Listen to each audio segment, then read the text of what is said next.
Good evening, my fellow citizens.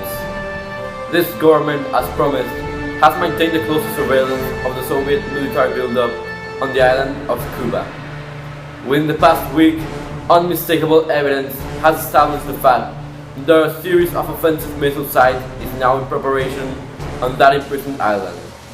The purpose of these bases can be none other than to provide a nuclear strike capability against the Western Hemisphere. The characteristics of this new missile site indicates two distinct types of installations. Several of them include medium-range ballistic missiles, capable of carrying a nuclear warhead for a distance of more than 1,000 nautical miles.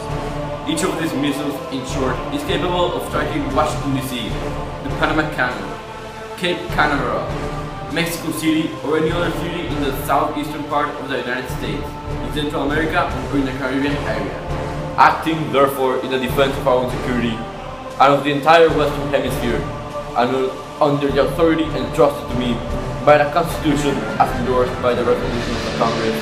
I have directed that the following initial steps be taken immediately. First, we have initiated a quarantine to turn back any ships that contain cargoes of offensive weapons, but within blocking the necessities of life as shown in the Berlin Wall. Second, surveillance on Cuba's military buildup will increase. If offensive activity continues, further action will be justified.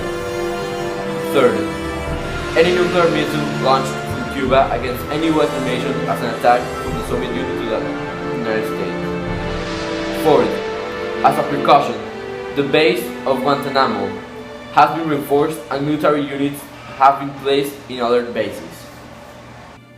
Fifth, a meeting will be called today to consider the threat and arrangements will be made to assure regional security. Our allies have been alerted. 6. We are convoking an emergency meeting of the Security Council to withdraw all offensive weapons in Cuba under the supervision of the UN.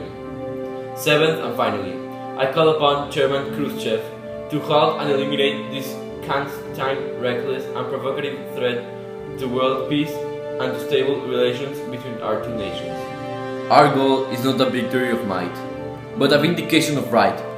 Not peace at the expense of freedom, but both peace and freedom, here in this hemisphere and, we hope, around the world. God willing, that goal will be achieved. Thank you and good night.